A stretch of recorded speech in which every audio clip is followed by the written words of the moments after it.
beralih pada pasangan Raffi Ahmad dan Nagita Slavina yang dipertemukan dengan Ayu Ting Ting di sebuah acara. Mengingat kabar yang kencang berhembus tentang kedekatan Raffi dan Ayu, pertemuan ketiganya dalam sebuah acara tentu menjadi perhatian masyarakat. Sayang, Gigi enggan mengungkapkan pertemuannya tersebut dan memilih buru-buru pergi setelah acara selesai. Begitu pula dengan Ayu yang menghindari awak media yang sudah menantikannya. Namun beberapa waktu lalu, Ayu sempat mengucapkan selamat kepada Raffi dan Gigi atas ulang tahun kedua pernikahan mereka. Anniversary, kita kemana, Svet? Nggak kemana-mana. Kemana-mana, kita cuma ngerayain di rumah doang. Mas, lagi buru-buru ya? Lagi buru-buru, Mas. Gak ada perayaan. Ya! Gak ada perayaan. Gak ada, ya, gak ada. Ini, Mas, kita lihat aku coklat lagi. Apa Kita aja, Aku nggak mau, ya. Enggak, diem aja. Ngapain juga, nggak ada untungnya juga. Saya ngomong A salah, ngomong B juga salah di mata mereka. Kalau mata mereka udah mikirnya saya buruk, akan buruk terus. Gitu. Udah biasa. Dari dulu sampai sekarang udah biasa kan. Jadi buat saya, sama siapapun itu, saya deket sama cowok manapun, pasti selalu rame gitu. Jadi udah, nyaman aja. Happy second anniversary buat Raffi sama Nagita Slavina. Semoga bahagia selalu, semoga langgeng sampai mau memisahkan. Pokoknya jangan dengerin apa kata berita-berita orang di luar sana. Mudah-mudahan didoain yang terbaik, bahagia selalu. Yang namanya gosip pasti selalu ada aja. Berbeda dengan pertemuan Raffi Ahmad dan Nagita Slavina dengan Ayu Ting Ting dalam sebuah acara.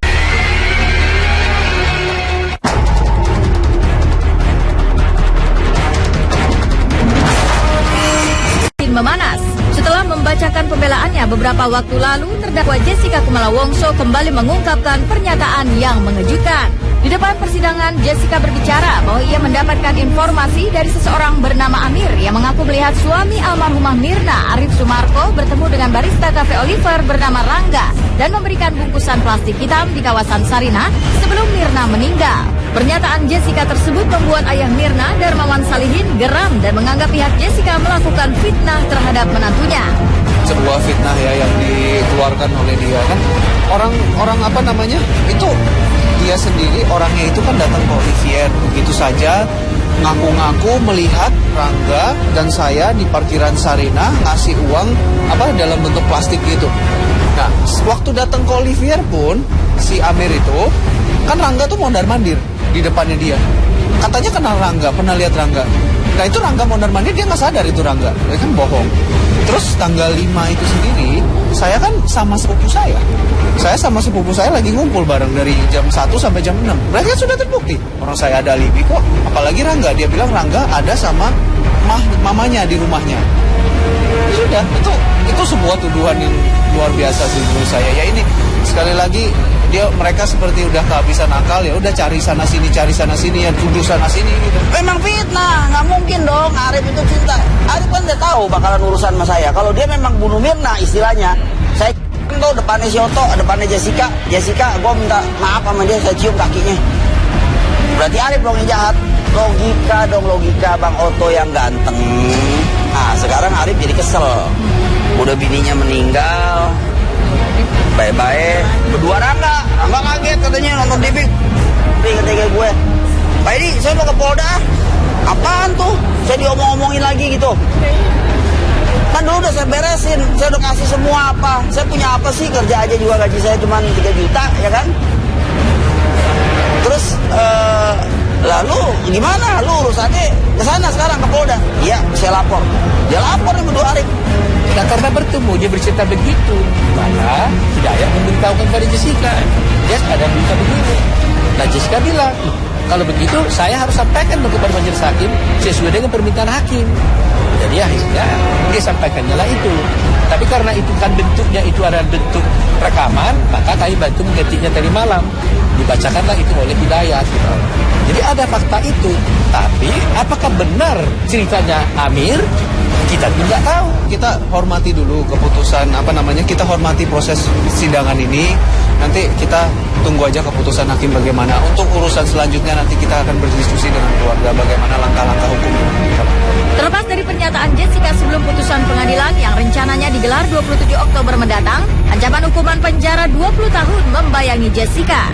Nasibnya kini tergantung pada keputusan Majelis Hakim Pengadilan Jakarta Pusat. Ancaman hukuman 20 tahun penjara sempat dianggap keluarga Mirna terlalu ringan bagi seseorang yang telah membunuh Mirna.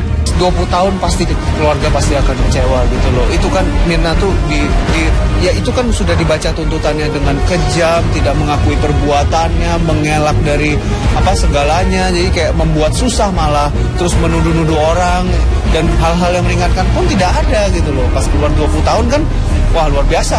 Kok cuma 20 tahun gitu loh. Itu kan ya gini lah, pasti kecewa keluarga. Sudah, kita nggak usah minta, nggak usah apa. Yang penting seberat-beratnya hakim ini ada takarannya.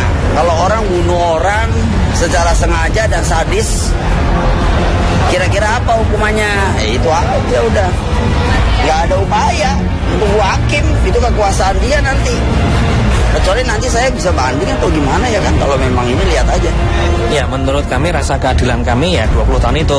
Tapi kalaupun itu kan sangat subjektif ya. Kami tentu setiap orang punya rasa keadilan berbeda-beda. Tapi bagi kami 20 tahun itu sudah merupakan rasa keadilan kami bagi terdakwa seperti itu.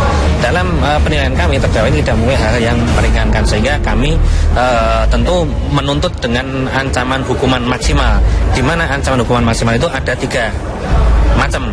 Nah, ketika ditanya kenapa tidak memilih hukuman mati, kenapa tidak memilih hukuman dan kenapa akhirnya kita memilih hukuman 20 tahun, ya itu menurut kami adalah rasa keadilan kami, kan seperti itu. Meninggalkan panasnya kasus dugaan pembunuhan Mirna Salihin dan beralih pada pasangan Raffi Ahmad dan Nagita Slavina yang dipertemukan dengan Ayu Ting Ting di sebuah acara. Mengingat kabar yang kencang berhembus tentang kedekatan Raffi dan Ayu, pertemuan ketiganya dalam sebuah acara tentu menjadi perhatian masyarakat. Sayang, Gigi enggan mengungkapkan pertemuannya tersebut dan memilih buru-buru pergi setelah acara selesai. Begitu pula dengan Ayu yang menghindari awak media yang sudah menantikannya. Namun beberapa waktu lalu, Ayu sempat mengucapkan selamat kepada Raffi dan Gigi atas ulang tahun kedua pernikahan mereka. Anniversary, kita kemana, Svet? Nggak kemana-mana. Kemana-mana, kita cuma ngerayain di rumah doang. Mas lagi buru-buru ya? Lagi buru-buru Mas? Gak ada perayaan. Ya! Gak ada perayaan. Gak ada. Ini Mas, aku coklat lagi. Apa Kita coklat? aja. Aku nggak mau, ya. Enggak, diem aja. Ngapain juga, nggak ada untungnya juga. Saya ngomong A salah, ngomong B juga salah di mata mereka. Kalau mata mereka udah mikirnya saya buruk, akan buruk terus. Iya, udah biasa. Dari dulu sampai sekarang udah biasa kan. Jadi buat saya, sama siapapun itu, saya deket sama cowok manapun, pasti selalu rame. Gitu. Jadi udah, aja. Happy second anniversary buat Raffi sama Nagita Slavina. Semoga bahagia selalu, semoga langgeng sampai mau memisahkan. Pokoknya jangan dengerin apa kata berita-berita orang di luar sana. Mudah-mudahan didoain yang terbaik, bahagia selalu. Yang namanya gosip pasti selalu ada aja. Berbeda dengan pertemuan Raffi Ahmad dan Nagita Slavina dengan Ayu Ting Ting dalam sebuah acara, maka lain halnya dengan kasus tindak asusila yang diduga dilakukan Gatot Brajamusti terhadap seorang wanita berinisial CT yang mulai menemui titik terang. Hasil tes DNA anak CT yang selama ini dinantikan akhirnya keluar. Pihak kepolisian Polda Metro Jaya menyatakan bahwa hasil tes tersebut menunjukkan 99% DNA Gatot dan anak CT identik. Pihak Gatot menilai hasil tes DNA justru tak dapat membuktikan adanya tindak asusila seperti yang dituduhkan kepada Gatot. Sementara itu, Polda Metro Jaya belum mengubah status Gatot Brajamusti sebagai tersangka kasus dugaan tindak asusila lantaran masih memperkuat bukti lainnya. Ya, memang dengan kemarin dengan ada hasil tes DNA yang hasilnya 99% identik antara anak korban dengan terduga terlapor sendiri AHGB. Nah, tentunya kita langsung menyikapi penyidik untuk melakukan gelar perkara. Dan hari ini sudah selesai gelar perkara. Hasil gelar perkara memang ada alat-alat bukti yang perlu dipenuhi. Kita masih menunggu dulu sampai minimal 2 alat bukti yang cukup itu betul-betul tidak ada keraguan-raguan, ya. Nah, jadi sehingga untuk status kita masih menunggu ada pemeriksaan lanjutan. Yang jelas saksi sudah ada keterangan, kemudian surat bukti DNA, bukti kemarin bil di suatu hotel di kawasan Jakarta Utara. Tentunya nanti kan juga dengan adanya hasil DNA, kemudian visum, nanti kan dokter kita lakukan pemeriksaan kan itu menjadi juga alat bukti saksi ahli. Pada intinya adalah kekerasan atau pemaksaan. Kalau pemaksaan hak tidak ada, maka tidak bisa. Itu yang saya katakan bahwa itu tes DNA tidak bisa dijadikan alasan untuk menetapkan seseorang menjadi tersangka, karena itu bukan merupakan bentuk dan bukti pelecehan seksual. Ketika tidak ada visum, tidak ada kekerasan, tidak ada pemaksaan, maka itu tidak bisa dikategorikan dan menjadi petunjuk adanya hal tersebut. Siapapun kalau melakukan silahkan melaporkan, tetapi jangan pernah mengarang cerita Anda sebagai seorang korban. Jangan pernah mengarang seolah-olah Anda menjadi bagian yang orang yang dikorbankan. Hati-hati, ketika seseorang yang melaporkan adanya laporan palsu, juga ada sanksi pidananya. Untuk meningkatkan statusnya GP menjadi tersangka, masih ada pencarian alat bukti yang tentunya untuk mendukung alat bukti yang sudah kita ketemukan sebelumnya atau yang kita sudah kumpulkan sebelumnya.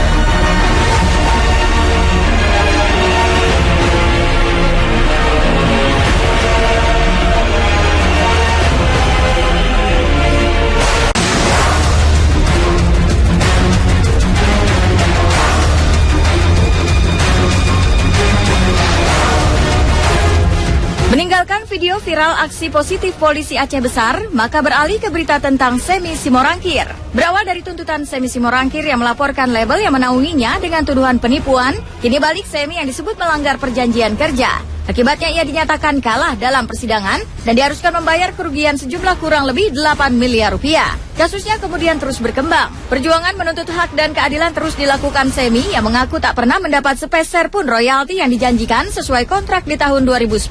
Tuntutan dengan jumlah yang tak kecil itu juga dianggap tak masuk akal hingga Semi meminta perlakuan hukum yang adil atas hasil kerjanya selama ini.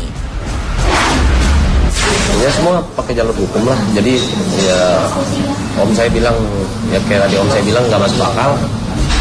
Padahal sesuai kontrak saya udah kerjain 2 album beserta album kompilasi yang tanpa adendum itu. Tapi ya nggak tahu ya, hakim tetap memenangkan pihak sana ya. Kami juga nggak ngerti lah. 1 perak pun saya tidak dapat sampai hari ini. Sudah bertahun-tahun dari kontrak selesai sampai detik ini kita mengajukan banding ini ya nggak dapat sepeser pun.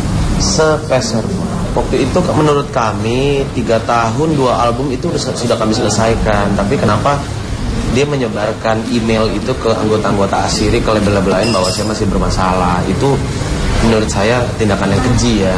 Maksudnya kalau memang sayang sama artisnya, kalau saya pengen tetap di Pro M ya berlakulah adil gitu. Kalau artisnya udah mau keluar dari labelnya berarti kan ada yang nggak beres gitu loh. Kalau label lain bisa memberikan kesejahteraan buat dia ya kenapa harus ditahan-tahan gitu. Tapi ini enggak, saya malah disebarkan melalui via email ke anggota-anggota Asiri. Makanya tadi saya bilang semoga anggota Asiri pimpinannya juga mengecek, mau tahulah tentang kasus kami ini. Tanya om saya, jangan dengar sepihak dari Jeffrey aja. Mungkin Jeffrey ceritanya kayak gimana ke Asiri, belum dengar versinya kami kan. Ya silahkan kalau mau undang kita untuk ngobrol bersama Asiri silahkan gitu, biar tahu kebenarannya, biar tahu Pro M itu apa, biar tahu Jeffrey itu siapa.